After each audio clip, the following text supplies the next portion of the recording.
बाबा जी की प्यारी सास संगत जी, आज जो मैं आपको बताने जा रही हूँ उससे पहले अगर आपने हमारा चैनल लाइक शेयर फॉलो और सब्सक्राइब नहीं किया है तो जरूर कर लें जी। साथ में बेल आइकन भी जरूर प्रेस करें जी, जिससे आपको बाबा जी की प्यारी प्यारी बातें पता चल सके।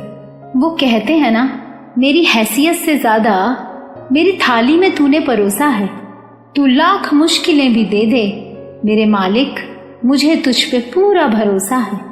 सास संगत जी, जो मैं आपको बताने जा रही हूँ वो सुनकर आपको अपने सतगुरु अपने प्यारे बाबा जी पर विश्वास इतना पक्का हो जाएगा कि बाबा जी हमारी फरियाद जरूर सुनते हैं। कभी ऐसा मत सोचना कि शायद वो सुनते हैं, ये शायद शब्द कभी नहीं आना चाहिए।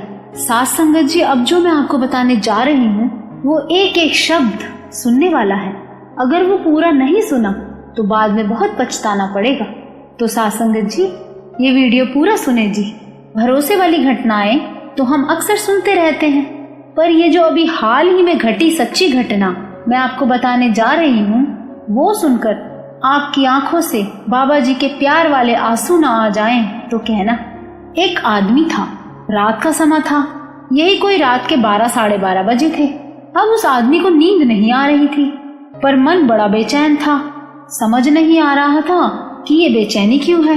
सास संगत जी, कई बार हम सबके साथ ऐसा जरूर होता है कि हमें अंदर से कुछ खटक होती है, बेचैनी होती है, पर समझ नहीं आ पाता कि ऐसा क्यों हो रहा है ना। बाद में एहसास होता है कि ऐसा क्यों हो रहा था। अब उस आदमी को बहुत देर हो गई, नींद ही ना आए, करे तो क्या करे। घर में सब सो चुके थे, पूरा परिवार सो चुका था।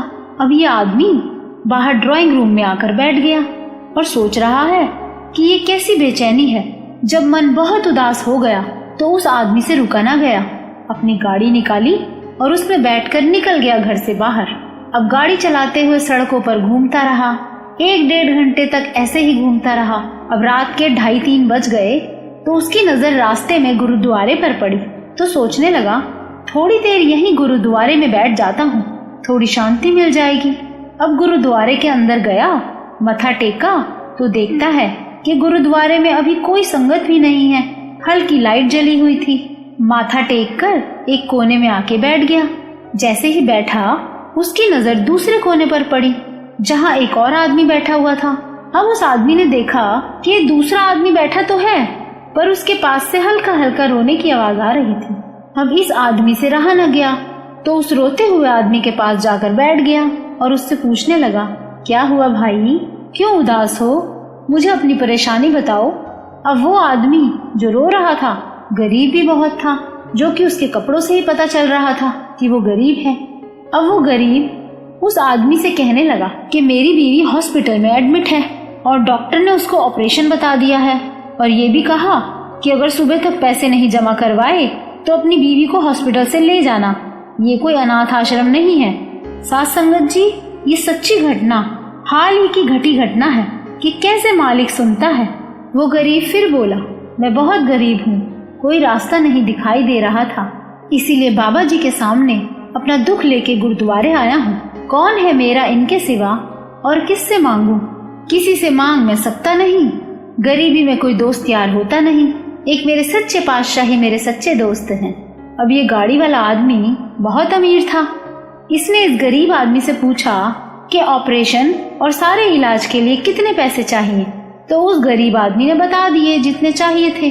तो वो अमीर आदमी बोला कि तुम यही गुरुद्वारे में मेरा इंतजार करना, मैं बस अभी गया और घर से तुम्हारे लिए पैसे लेके आता हूँ। अब वो जल्दी से गया और पैसे लेकर आ गया, और पैसे देते हुए अपना विजिटिंग कार्ड भी देता है और कहता है, और पैसे की जरूरत हो तो मुझे जरूर बताना, इसमें मेरा फोन नंबर और एड्रेस है, मैं पहुंचा दूंगा जब और जरूरत होगी। सास संगत जी, इस बात पर उस गरीब आदमी ने जो जवाब दिया सुनकर हैरान रह जाओगे।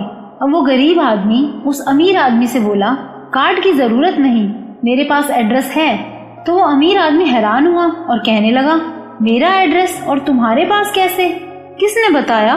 तो वो गरीब आदमी बोला, आपका एड्रेस नहीं, मुझे मेरे सच्चे पातशाह का एड्रेस पता चल गया है, जिन्होंने तुम्हें भेजा है। अगर आज मेरे सतगुरु ने आपको भेजा है तो कल जब जरूरत पड़ेगी तो वो कल भी मदद भेज देंगे। वहाँ मेरे सदगुरु। साथ संगत जी, अगर हम जैसे होते तो एकदम कार्ड पकड़ लेते और थोड़े दिन बाद फिर फोन करके कहते कि और पैसे भिजवा दो। हमें भी अपने सच्चे पातशाह, अपने सद्गुरु पर विश्वास इसी आदमी की तरह होना चाहिए। जिस दिन हमें अपने प्यारे सद्गुरु पर ऐसा विश्वास हो जाएगा जैसा इस गरीब आदमी को था, तो वो क्यों नहीं सुनेगा। अब उस गरीब आदमी का ये जवाब सुनकर उस अमीर आदमी की आंखों से आंसू छलक गए। साथ संगत जी, हम लोगों में वैसा विश्वास है ही नहीं। हम डोल जाते हैं, दुनिया पर विश्वास करके बैठ जाते हैं कि बुरे वक्त में ये काम आएगा, वो काम आएगा। कोई नहीं आता जब तक सतगुरु खुद वसीला न भेज दे। लोग तो फोन उठाना बंद कर देते हैं। जरा सी अपनी परेशानी तो बता के देखो, लोग आपका हाल पूछना छोड़ देंगे। मत बताओ किसी को अपना दुख। जब बहुत परेशान हो तो सिमरन पर बैठकर सच्चे मन से रो देना अपने सतगुरु के आगे। वो पलक झपकने से पहले ही प्रॉब्लम सॉल्व कर देते हैं। पर विश्वास जबरदस्त होना चाहिए, और ये विश्वास भी प्यार से भजन सिमरन पर बैठने से बढ़ता है। और जब ये विश्वास बढ़ता रहता है तो हर दिन चमत्कार से होने लगते हैं, और वो सिर्फ हमें महसूस होते हैं, सबको बताए नहीं जाते। वो कहते हैं ना, तुझ बिन अवर न जाना मेरे साहिबा, गुण गावा नित तेरे। कोई दिल से याद करके तो देखो, मालिक जरूर सुनता है। तो बाबा जी की प्यारी साथ संगत जी, अगर ये वीडियो आपको अच्छा लगा हो तो लाइक जरूर करना जी, और इस वीडियो को ज्यादा से ज्यादा शेयर करना, जिससे हमारे प्यारे बाबा जी की प्यारी संगत तक ये दृढ़ विश्वास पहुंच सके कि बाबा जी हमारे बहुत अंग संग हैं। और इस चैनल को सब्सक्राइब भी जरूर करना जी।